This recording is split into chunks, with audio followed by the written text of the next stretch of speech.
قیدین کرام اور میرے پریس کے بھائیوں اور میرے ساتھ آنے والے میرے ساتھی، السلام علیکم۔ آپ کو معلوم ہے کہ اپنی فعال سیاسی زندگی کے 35 سالہ عرصہ میں صرف ایک ہی سیاسی جماعت سے وابستہ رہا ہوں، پاکستان مسلم لیگ نون۔ میں نچلی سطح پہ ایک کارکن کی حیثیت سے پاکستان مسلم لیگ نون سے وابستہ رہا اور صبح خیبر پختونخوا میں پارٹی کے صوبائی جنرل سیکرٹری اور مرکزی جوائنٹ سیکرٹری سمیت مسلم لیگ کے مختلف عہدوں پر فائز رہا۔ میں مشرف امریت سمیت تمام سرد و گرم میں ہر دباؤ اور لالچ کو ٹکرا کر پاکستان مسلم لیگ نون سے وابستہ رہا۔ میں 2005 کے بلدیاتی انتخابات میں صوبہ خیبر پختونخوا کے اہم جنوبی ضلع کرک سے ڈسٹرکٹ ناظم رہا اور مسلم لیگ نون کا پاکستان میں دوسرا اور خیبر پختونخوا میں واحد ڈسٹرکٹ ناظم تھا پارٹی کا تھا جس نے قیادت کا ساتھ نہیں چھوڑا۔ میں پاکستان مسلم لیگ نون کی قیادت خصوصاً میاں نواز شریف صاحب اور جناب شہباز شریف صاحب کا بھی شکر گزار ہوں کہ انہوں نے پارٹی کے مختلف عہدوں پر مجھے ناچیز پر اعتماد کیا۔ لیکن ہر اسلام پسند اور محب وطن پاکستانی کی طرح آج میں بھی پوری ایمانداری سے اس نتیجے پر پہنچا ہوں کہ موجودہ قومی اور بین الاقوامی حالات کے تناظر میں اس خطے میں اگر کوئی واحد سیاسی شخصیت پاکستان کی جمہوری سیاسی قوتوں کو ایک پلیٹ فارم پر لا کر ملک و قوم کی موجودہ بحرانوں سے نکال سکتا ہے تو وہ حضرت مولانا فضل الرحمان صاحب کی شخصیت اور قیادت ہے۔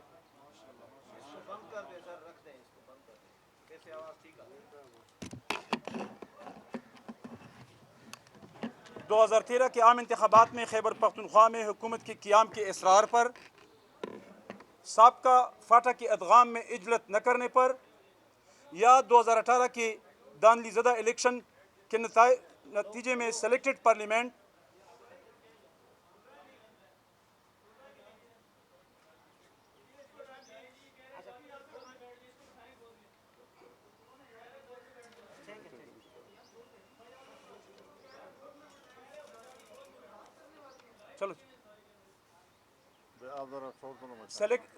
سلیکٹڈ پارلیمنٹ اور سلیکٹڈ حکومت کے قیام کو مسترد کرنے کی تجویز پر تھی۔ ہر موقع نے قائد جمعیت کی شاندار قائدانہ صلاحیتوں میں بے پناہ سیاسی بصیرت اور بے مثال تدبر کو ثابت کیا ہوا ہے۔ حضرت مولانا فضل الرحمان صاحب ملک کے موجودہ منظرنامہ میں نہ صرف پاکستان کی حقیقی اپوزیشن ہے بلکہ وہ اسلامی جمہوریہ پاکستان کی بنیادی اساس یعنی اسلام کے علمبردار، جمہوریت کی سربلندی کے داعی اور عوامی مسائل کے حل کے لیے ایک فلاحی اسلامی ریاست کے لیے اس خطہ کے عوام کی امیدوں کا مرکز ہیں، جس کو نہ تو کوئی جبر اور دباؤ جھکا سکا اور نہ ہی کوئی لالچ خرید سکا۔ وہ مشکل سے مشکل حالات میں جس جرأت، بہادری اور دلیری سے ملک و قوم کی امنگوں کی ترجمانی کر رہے ہیں، اس نے ملک کے کروڑوں عوام کی طرح مجھے بھی ان کا گردیدہ بنا لیا۔ خاص کر آزادی مارچ میں ان کے کردار یا ان کے حوصلے یا انہوں نے جو اپنی قائدانہ صلاحیتیں دکھائی، آج کے نازک حالت کا تقاضا ہے کہ ہر اسلام پسند محب وطن پاکستانی اعلیٰ مقاصد کے حصول کے لیے حضرت مولانا فضل الرحمان کی دست و بازو رہے۔ یہی وجہ ہے کہ میں پاکستان مسلم لیگ نون سے اپنے 35 سالہ سیاسی تعلق اور عہدوں کو خیرباد کہتے ہوئے حضرت مولانا فضل الرحمان کی قیادت میں جمعیت الاسلام میں ایک ادنیٰ کارکن کی حیثیت شمولیت کا اعلان کرتا ہوں۔ اور حضرت مولانا فضل الرحمان صاحب اور جمعیت العلماء اسلام کے قائدین اور کارکنان کو یقین دلاتا ہوں کہ اس عظیم مشن کی تکمیل کے لیے تن من دن سے اپنی تمام تر صلاحیتیں اور توانائیاں بروئے کار لاؤں گا۔ میں اللہ پاک سے حضرت مولانا فضل الرحمان کی قافلے کی کامیابی کے ساتھ ساتھ اس بات کا بھی دعا گو ہوں کہ اللہ پاک مجھ ناچیز کو پوری استقامت اور حوصلہ سے حضرت مولانا فضل الرحمان کی اس تحریک کا ایک کرامت ذرا بنائیں۔ میرے ساتھ بہت سارے ساتھی آ رہے تھے لیکن کرونا کی وجہ، سپیز کی وجہ سے میں نہیں لا سکا۔ چند عہدیدار سینئر نائب صدر یہ ہیں، حاجی یوسف خان صاحب نائب صدر ہیں، حاجی قسمت خان ایڈوکیٹ، رضا اور اس طرح بہت سارے ساتھی، چند ایک کو میں لایا ہوں کیونکہ یہاں پہ پابندی تھی کہ آپ 10-12 لوگوں سے زیادہ ساتھ نہ لائیں ورنہ یہاں پہ میرے ساتھ پورا جلوس آ جاتا۔ تو میں ایک دفعہ پھر آپ کو یقین دلاتا ہوں کہ میں انشاءاللہ تعالیٰ آپ کا ایک ادنیٰ سپاہی اور کارکن رہوں گا.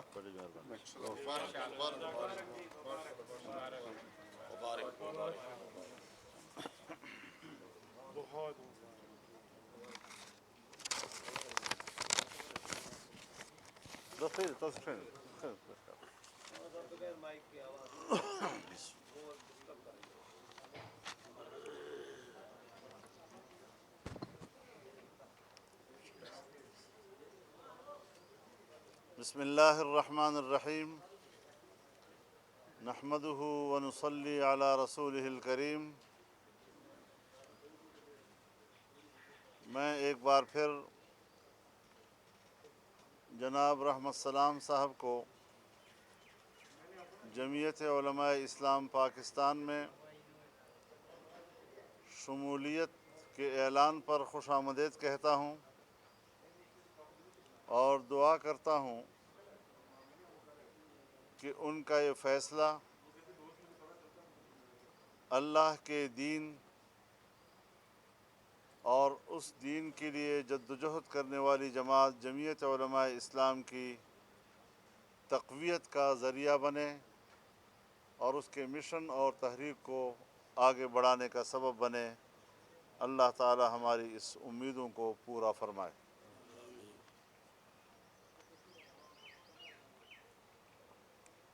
جمعیت علماء اسلام کی مرکزی مجلس عاملہ کا کل اجلاس ہوا.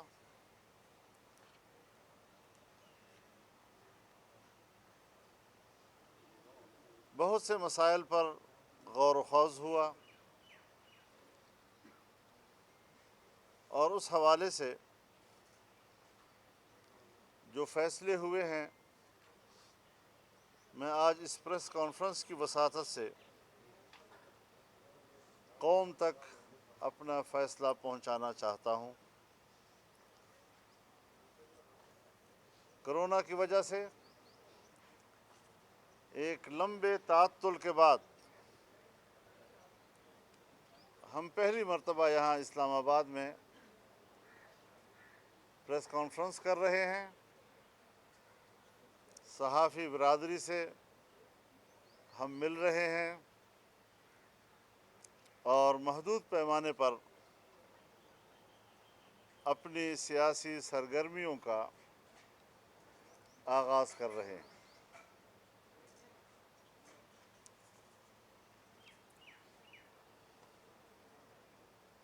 یہ بات بڑی واضح ہے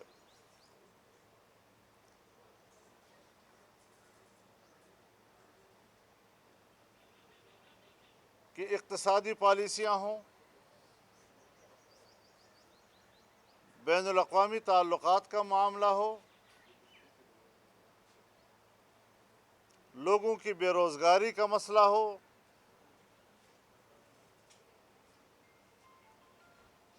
نوجوانوں کی بے روزگاری کا مسئلہ ہو، یا پھر کرونا وائرس سے پیدا ہونے والے وبا کا مسئلہ ہو،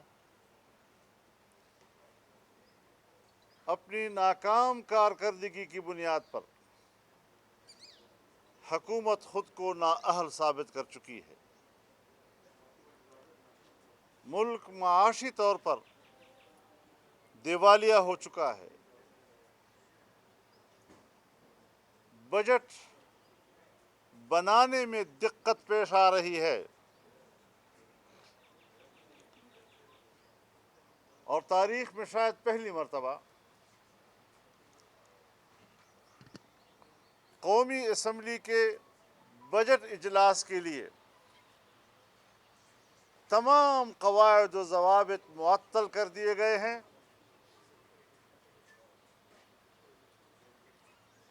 محدود پیمانے پر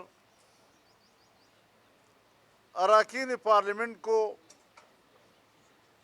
ایوان میں بیٹھنے کی اجازت دی جا رہی ہے. یہاں تک کہ کٹوتی کی تحریکات جو اپوزیشن کا حق ہوا کرتا ہے اسی بھی متعلقہ محکمہ کمیٹی روم میں سنے گا اور ایوان میں اس پر بحث نہیں ہوگی، تمام اراکین اس قوم کے منتخب اگر ہیں تو پھر صرف اپوزیشن اراکین کو ایوان میں ہونا چاہیے۔ اگر وہ اراکین کو باہر رکھنا چاہتے ہیں تو پھر حکومت کرنے والی صاحب اقتدار پارٹی جو دھاندلی سے آئی ہے، دھاندلی کے اراکین کو ایوان سے باہر ہونا چاہیے، اور ہم کسی قیمت پر بھی تمام قواعد و ضوابط کو معطل کر کے بجٹ اجلاس کے اس فیصلے کو تسلیم کرنے سے انکار کرتے ہیں۔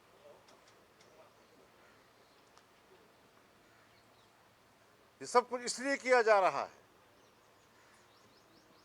تاکہ ایوان ناکام بجٹ کے اوپر بحث نہ کر سکے، اس کی ناکامیوں اور کمزوریوں کو اجاگر نہ کیا جا سکے۔ یہ حربے اب نہیں چلیں گے۔ نااہل اسمبلی اس کو حکومت کرنے کا حق ہی نہیں ہے۔ اخلاقی طور پر اگر ان میں جرت ہے تو وہ اعتراف کر لیں اور حکومت سے مستعفی ہونے کا اعلان کر دیں۔ جمعیت علماء اسلام نے ایوان میں بھرپور طور پر شرکت کرنے کا فیصلہ کیا ہے، اور یہ بھی فیصلہ کیا ہے کہ ہم تمام قواعد و ضوابط کو معطل کر کے اسپیکر کے اس طرح کے فیصلے کو تسلیم نہیں کریں گے۔ تمام اراکین ہمارے وہ عوام کے نمائندہ ہیں اور وہ عوام کی نمائندگی کا حق ادا کریں گے۔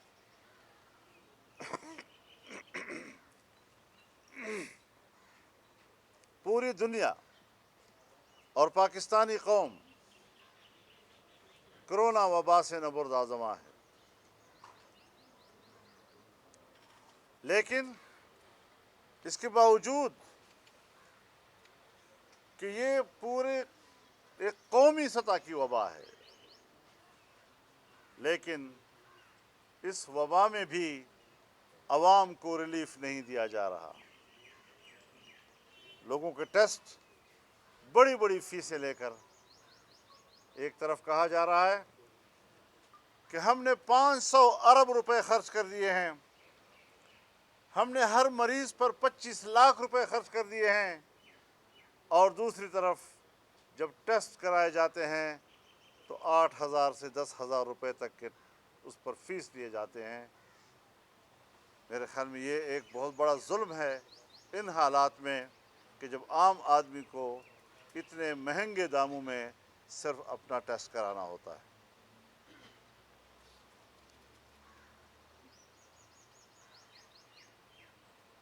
اس کے ساتھ ہی بیماری تو بیماری ہے، بیماری تو ہر دور میں ہوتی ہے، انسان سے وابستہ ہے۔ آج بھی 22 کروڑ عوام کے اندر روزمرہ کے وفات، اموات کی شرح بہت بڑی ہوتی ہے۔ 4,000 سے 4,500 لوگ پورے ملک میں عام طور پر اموات کی شرح ہے، لیکن جس طریقے سے کرونا کے حوالے سے تمام وسائل استعمال کر کے خوف پیدا کیا جا رہا ہے، اور خوف پیدا کرنے کا کیا کہ علاج تو ہے نہیں، آپ کا مدافعتی نظام وہی مقابلہ کر رہا ہے، لیکن جتنا آپ اس کا خوف پیدا کریں گے اتنا آپ کا امیون سسٹم اور آپ کا مدافعتی نظام کمزور ہوتا جائے گا، اور آپ اس کے مقابلے کرنے کی صلاحیت سے محروم ہو جائیں گے۔ لہذا اس قسم کے رویوں کو تبدیل کر دیا جائے۔ ہم ایسے وقت میں یہ بھی کہنا چاہتے ہیں، ایک عجیب سی صورتحال پیدا کی ہے، اموات اس پہ مبالغہ بھی پیدا کیا جا رہا ہے۔ دل کا مریض ہے، فوت ہو گیا، کرونا کی وجہ سے فوت ہو گیا۔ گردوں کا مریض ہے، فوت ہو گیا، کرونا سے فوت ہو گیا۔ جگر کا مریض ہے، فوت ہو گیا، کرونا سے فوت ہو گیا۔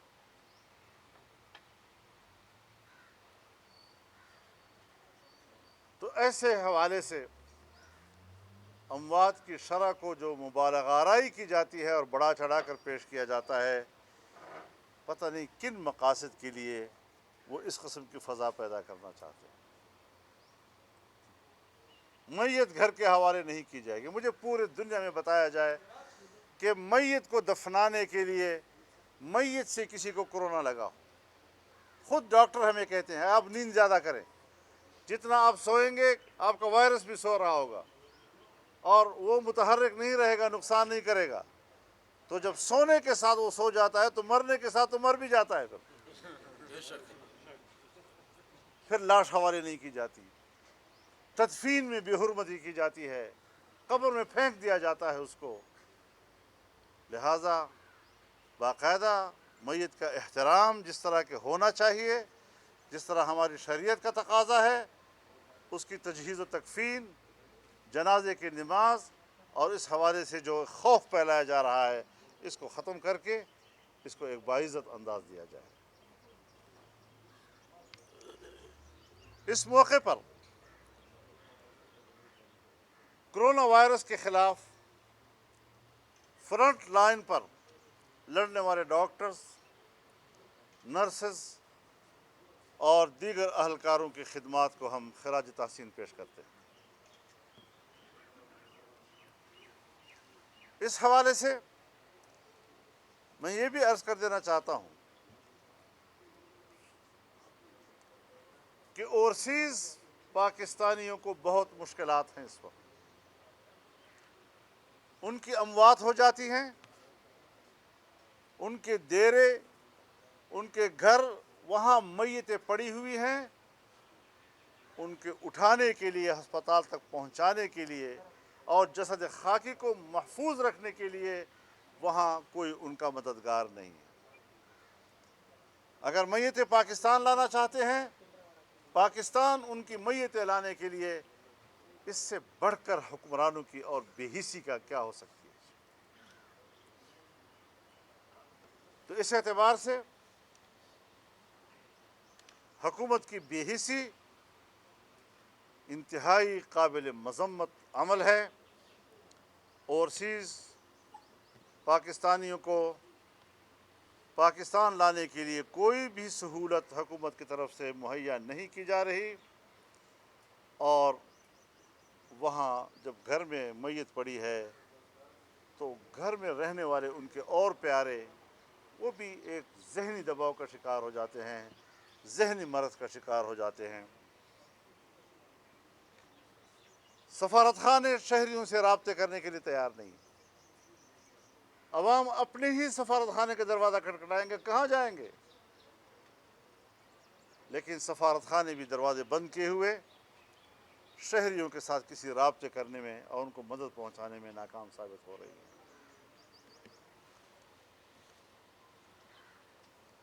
اس حوالے سے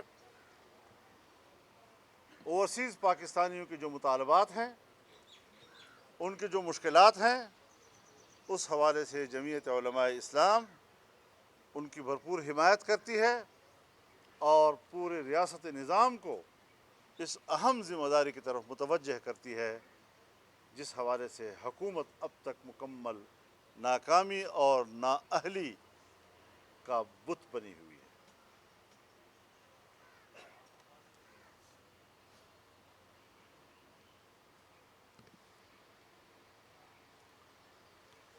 تعلیمی ادارے ہمارے بند ہیں۔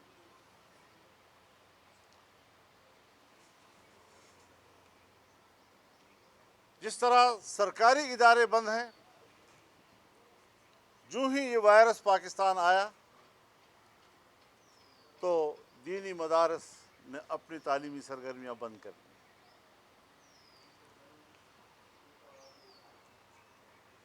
امتحانات کے لیے داخلے ہو چکے تھے لیکن امتحانات نہیں لیے گئے۔ مساجد و مدارس سے تعاون کیا، حکومت کے ساتھ مذاکرات کیے،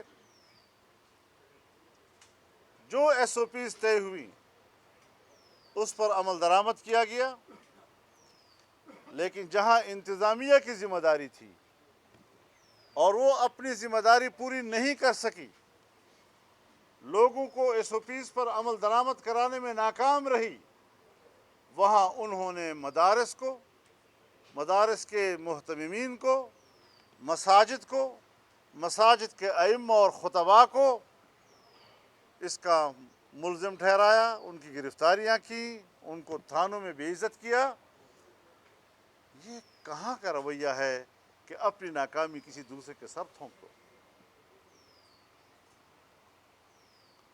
اور دوسرے کے تعاون کی اس قدر بے قدری کرو جس طرح اس ملک میں اس حکومت نے اور اس حکومت کی انتظامیہ نے کیا۔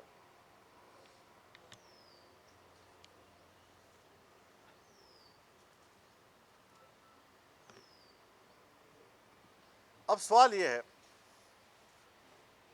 کہ جہاں تک ہمارے ملک کے سرکاری تعلیمی ادارے ہیں، ان کی جو چھٹیوں کا دورانیہ ہے وہ جون، جولائی اور اگست کا ہے۔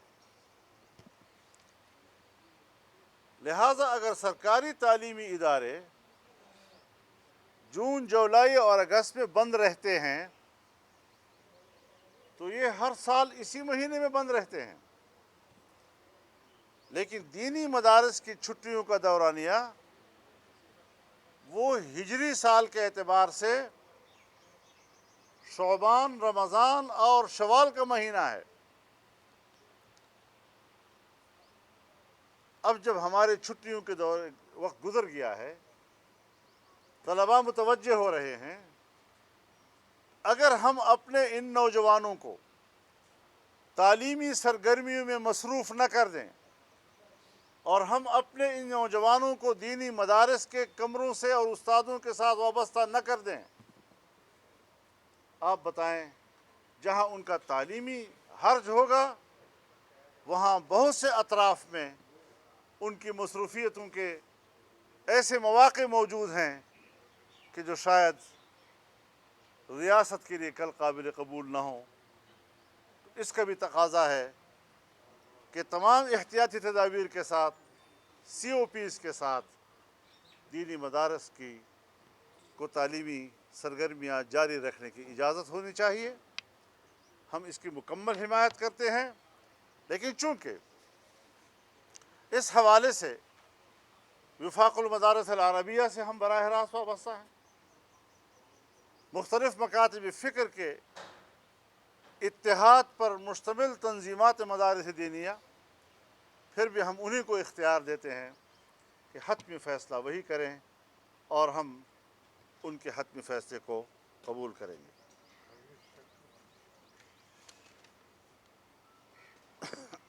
اسی طریقے سے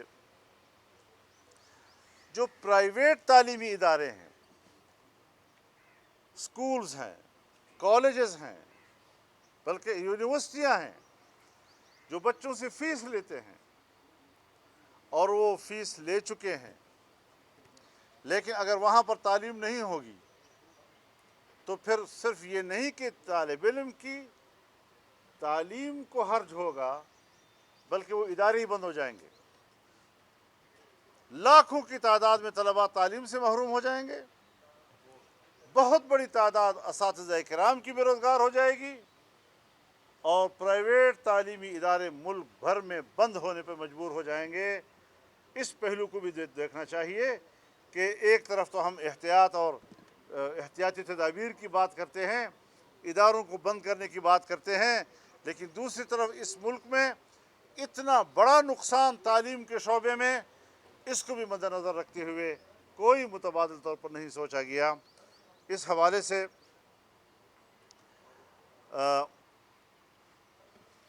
ہم تعلیمی اداروں کو تعلیمی سرگرمیاں شروع کرنے کی حمایت کرتے ہیں اور مطالبہ بھی ہے کہ ان کو اجازت دی جائے اور اس مرحلے پر احتیاطی تدابیر اختیار کرنے کی مکمل حکمت عملی وضع کی جائے۔ اس طرح خاموش رہ کر بے یار و مددگار چھوڑ دینا یہ کوئی عقل مندی والی بات نہیں ہے۔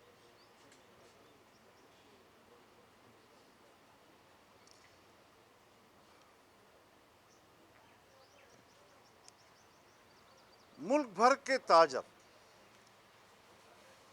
اور خاص طور پر میں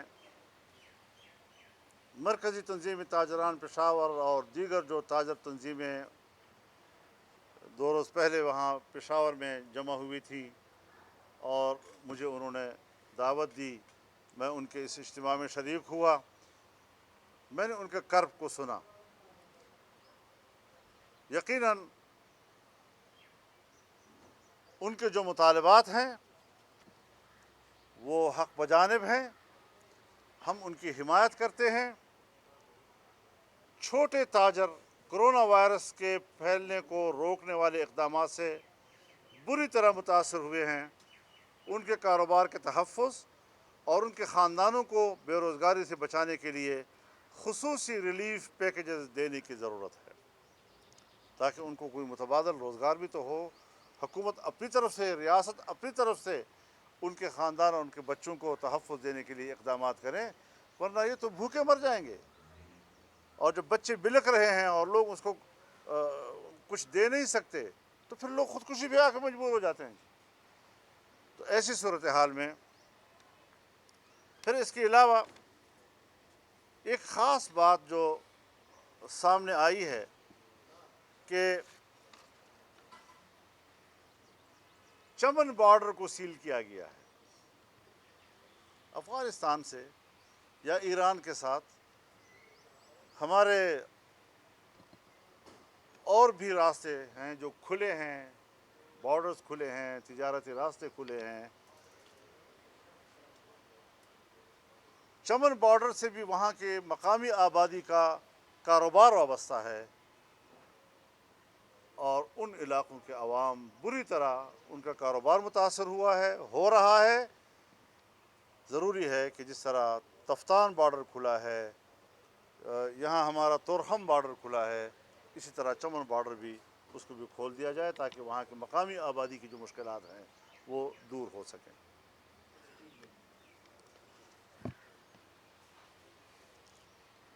صوبہ خیبر پختونخوا کا کوہاٹ ڈویژن یہ وہاں پر آئل اینڈ گیس کے کمپنیوں کے ظلم و جبر کا شکار ہے، اور وہاں پر عوام کے ایک بڑے گرینڈ جرگے نے 15 جون کو اس کے خلاف مظاہرہ کرنے کا اعلان کیا ہے۔ یہ یہاں کے جس علاقے کی جو پیداواری صلاحیت ہے، اس اپنی پیداواری صلاحیت پر وہاں کے عوام کا حق ہوتا ہے۔ ہم سمجھتے ہیں کہ عوام کا یہ احتجاج حق بجانب ہے اور ہم اس کی حمایت کا اعلان کرتے ہیں۔ اسی طریقے سے میڈیا کے ذریعے جو خبریں آ رہی ہیں کہ پاکستان کا سب سے بڑا اسٹیل مل کا ادارہ، اس کے 9,500 ملازمین کو فارغ کیا جا رہا ہے۔ کل تک تو آپ کہہ رہے تھے کہ ہم لوگوں کو روزگار دیں گے، لیکن آج لوگوں سے روزگار چھیننا اور پھر اتنے بڑے اداروں کو بند کرنا، یہی در حقیقت حکومتوں کی نااہلی کی دلیل ہوتی ہے۔ اور اس حوالے سے جو کچھ ان کے ساتھ کیا جا رہا ہے، جب یہ مزدور میدان میں نکلیں گے تو انشاءاللہ جمعیت علماء اسلام کا کارکن ان کے شانہ بشانہ ہوگا اور ان کے روزگار کے حفاظت کے لیے ان کے ساتھ میدان عمل میں ہوگا انشاءاللہ العزیز۔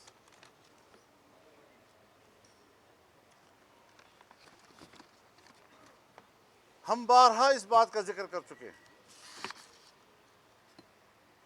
کہ جیسے اس حکومت کا ایجنڈا ہی یہ ہے کہ کسی طرح اسرائیل کو تسلیم کیا جائے،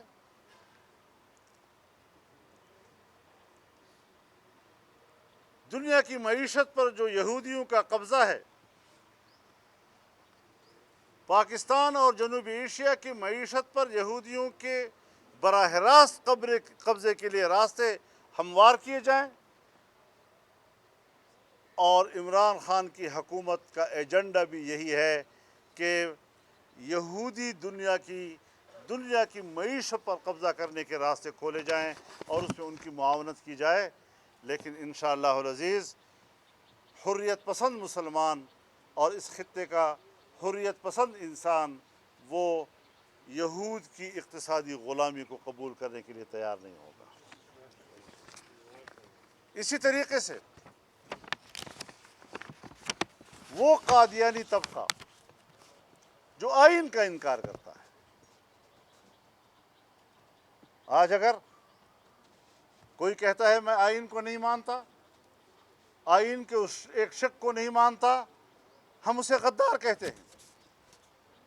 اگر صوفی محمد ایسی بات کرتا ہے تو اس پر غداری کے مقدمے لگائے جاتے ہیں۔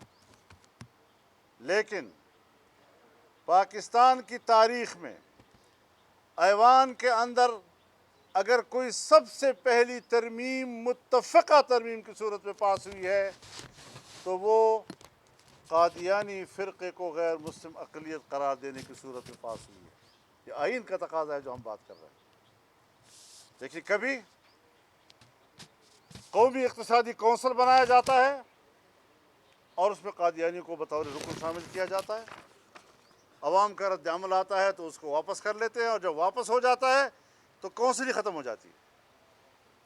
یعنی ان کو پاکستان کے اقتصادیات میں دخیل کرنے کی دلچسپی اس حد تک ہے موجودہ حکومت کی کہ یا تو وہ کونسل میں ہوں گے ورنہ پھر کونسل غیر مؤثر ہوگی۔ آج پھر جب اقلیتی کمیشن بنا تو پھر انہوں نے اس میں قادیانی کو اس کا ممبر بنایا۔ یقیناً اس پر ایک رد عمل آیا اور ان کو یہ فیصلہ واپس لینا پڑا، لیکن ساتھ ساتھ ہمارے اسکولوں میں، تعلیمی اداروں میں نصاب میں تبدیلی کی کوشش کی گئی تاکہ نئی نسل وہ ختم نبوت کے عقیدے سے جاہل رہے، اس کو پتہ ہی نہ ہو کہ ہمارے اسلام کے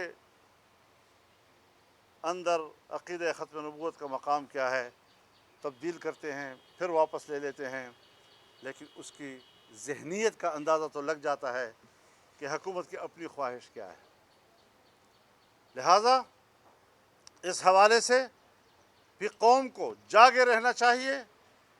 ہمارے ایمان کا تقاضا یہ ہے کہ ہم اس ملک کے نظام تعلیم کو مکمل اسلامی بنائیں اور نئی نسل کے اعتقادات کی صحیح رخ پر تربیت کریں، ان کو تعلیم دیں، اور ملک کی نظام میں آئین کے باغیوں کے لیے ہمارے پاس کوئی گنجائش نہیں ہونی چاہیے۔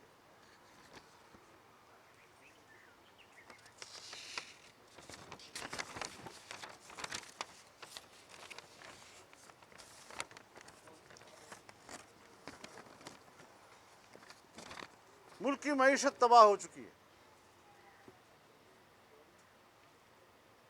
ہم سے جھوٹ بولا جاتا ہے کہ ہم نے سالانہ مجموعی ترقی کی جو شرح ہے، شرح نمو، وہ 2% سے زیادہ ہے۔ یہ 2% سے کم ہے، اور اب تو ہم منفی میں جا رہے ہیں۔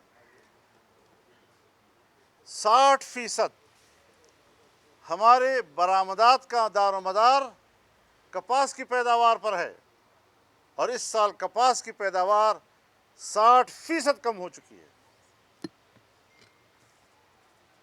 گندم کی پیداوار میں کمی ہے، مکئی کی پیداوار میں کمی ہے، اور ٹڈی دل نے آ کر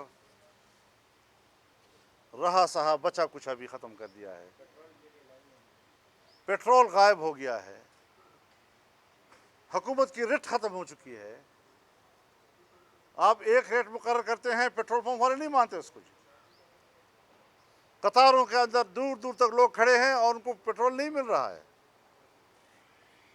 اس قدر ناکامی سے دو چار حکومت کیوں مسلط ہے قوم کے اوپر؟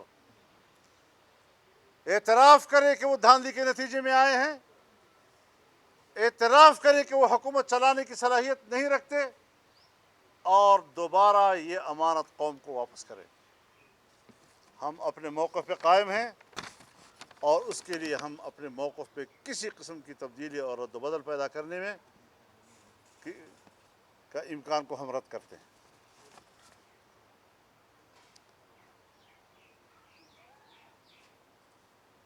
خود اعلان کیا کہ جی ہم صارفین کے بل 3 ماہ کے معاف کر دیں گے. ایسی بات کر لی اور ابھی تک معاف نہیں کی جا رہی. تو پبلک اس وقت انتہائی دباؤ میں ہے. اس لیے ہم نے عوامی مسائل پر توجہ مرکوز رکھی ہوئی ہے. میں اپنی ساری گفتگو جو آپ سے کر چکا ہوں، عام آدمی کی مشکلات اس وقت ہمارے مد نظر ہیں. اس پر ہمیں یکجہتی کا مظاہرہ کرنا چاہیے.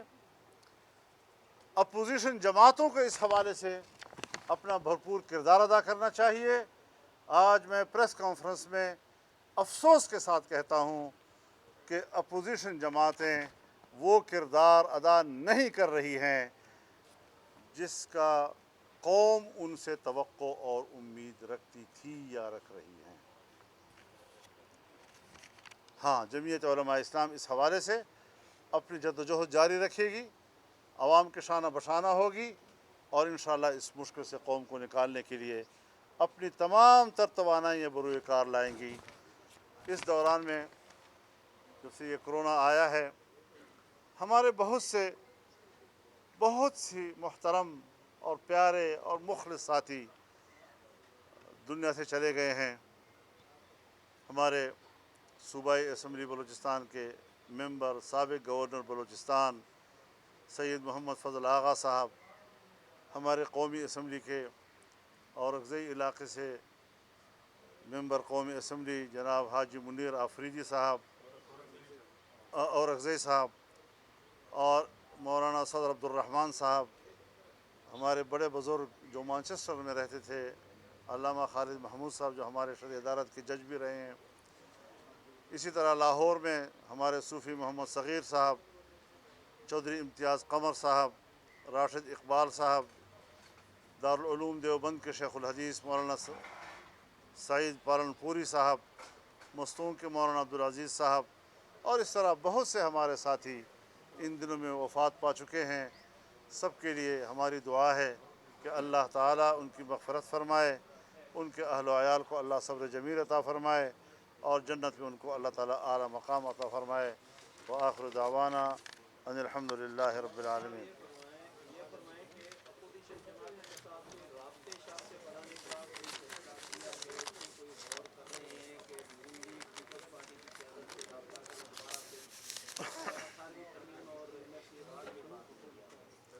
جی، اس میں کوئی شک نہیں ہے کہ رابطوں کی بھی ضرورت ہے، باہمی مشاورت کی بھی ضرورت ہے.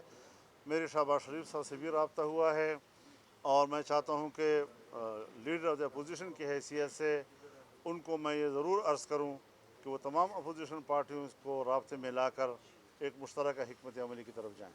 مولانا صاحب یہ فرمائیں کہ یہ دلچسپ اتفاق نہیں ہے، آپ بھی کہہ رہے ہیں، تاجروں کی بھی آپ نے حمایت کی، ادارے تاجر کو کہہ رہے ہیں کہ کوئی چیز بند نہیں ہونی چاہیے، ہر چیز کے لیے ہونی چاہیے. تعلیمی اداروں کو بھی کھولنے کی آپ بات کر رہے ہیں، مدارس کے بھی کھولنے کی آپ بات کر رہے ہیں. یہی کام تو عمران خان بھی کر رہا ہے اور اس نے جو وسطی رمضان سے لے کے لاک ڈاؤن میں نرمی کی بات کی، جس طرح جو ہمارے دیہات محفوظ تھے وہاں بھی کرونا چلا ہے.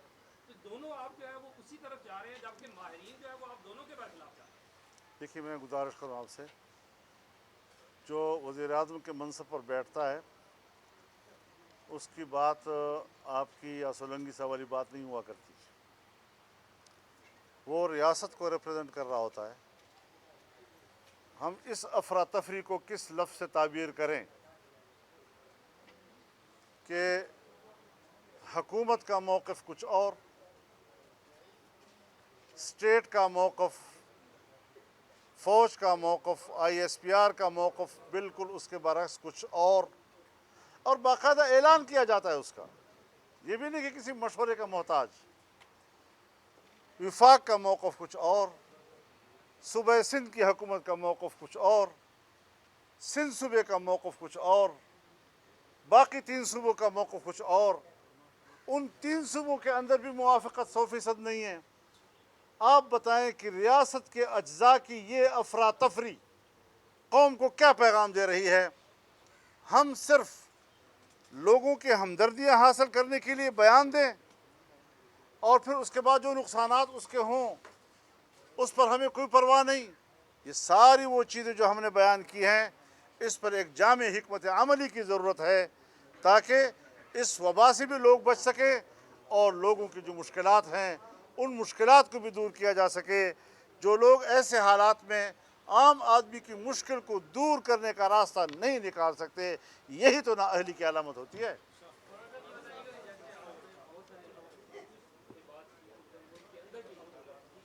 اس وقت جو صورتحال پاکستان کے پڑوسی ممالک میں ہو رہی ہے، چین کے ساتھ بھارت کی کشیدگی جو ہے، نیپال کے ساتھ بھی کشیدگی ہے، اس کے علاوہ ہمارے اپنے جو اندر کے حالات ہیں اور مقبوضہ کشمیر کی جو صورتحال ہے، کیا اس تمام صورتحال کے تناظر میں ایک قومی بیانیہ، متفقہ بیانیے کے لیے کیا پوری سیاسی اور اس کی قیادت کو اکٹھا نہیں ہونا چاہیے؟ کیا کوئی ایسا مشورہ آپ نہیں دیں گے؟ بالکل ہونا چاہیے، لیکن میری حکومت نااہل ہے، وہ اس قابل نہیں ہے کہ وہ ایسی قومی بیانیہ کی طرف پیش رفت کر سکے.